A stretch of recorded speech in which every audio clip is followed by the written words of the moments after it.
ఒక చిన్న అమ్మాయి ఉండేది. ఆమెకు ఒక వింత అలవాటు ఉండేది. తన నీడనే తన బెస్ట్ ఫ్రెండ్ అనుకునేది. దాంతోనే ఆడుకునేది. దాన్ని చాలా జాగ్రత్తగా చూసుకునేది. ఒకరోజు వాళ్ళ నాన్న ఆమెకు కొత్త డ్రెస్ కొనిస్తే తన షాడో కూడా సేమ్ డ్రెస్ వేసుకునేలా చేసుకుంటుంది.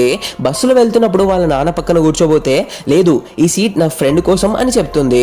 ఒక రెస్టారెంట్కి వెళ్ళినప్పుడు అక్కడ ఒక ఆవిడ ఈ అమ్మాయి తన నీడతో ఆడుకోవడం గమనించి ఈ ఆవిడకు పిల్లలు లేరు, ఎలాగైనా ఒక బిడ్డ ఉంటే బాగుండు అని కోరుకునేది. ఆ అమ్మాయి తిండి మీద ధ్యాస పెట్టి తన షాడోని కాస్త మర్చిపోయిన గ్యాప్ లో ఆ ఆవిడ ఆ షాడోలోని తనతో పాటు తీసుకెళ్లిపోతుంది. బస్ ఎక్కిన తర్వాత ఆ అమ్మాయికి తన షాడో మిస్ అయిందని తెలిసి వెతికినా దొరకదు. కొన్ని రోజుల తర్వాత ఆ అమ్మాయి మళ్ళీ అదే ఆవిడ్ని చూసింది. ఆ వింత ఏంటంటే ఆ ఆవిడిప్పుడు ఆమె షాడోతో ఆడుకుంటుంది. దాంతో ఆ రాత్రి నిద్ర పట్టక ఆ అమ్మాయి ఆవిడింటికి వెళ్తుంది. సరిగ్గా అప్పుడే ఆ షాడో సడన్ గా రోడ్డు మీదకి పరిగెత్తుతుంది. దాన్ని కాపాడడానికి ఆ అమ్మాయి వెళ్ళింది, కానీ ఒక బస్సు దూసుకెళ్లడంతో ఆ షాడో మాయమైపోతుంది. ఆ తర్వాత ఆ అమ్మాయి మరియు ఆ స్త్రీ ఇద్దరు మంచి ఫ్రెండ్స్ అయ్యారు. ఆ నీడ వెళ్ళిపోతూ ఆ అమ్మాయికి ఒక మంచి తోడుని, ఆవిడకు కేర్ తీసుకోవడానికి ఒక పాపని ఇచ్చి వెళ్తుంది.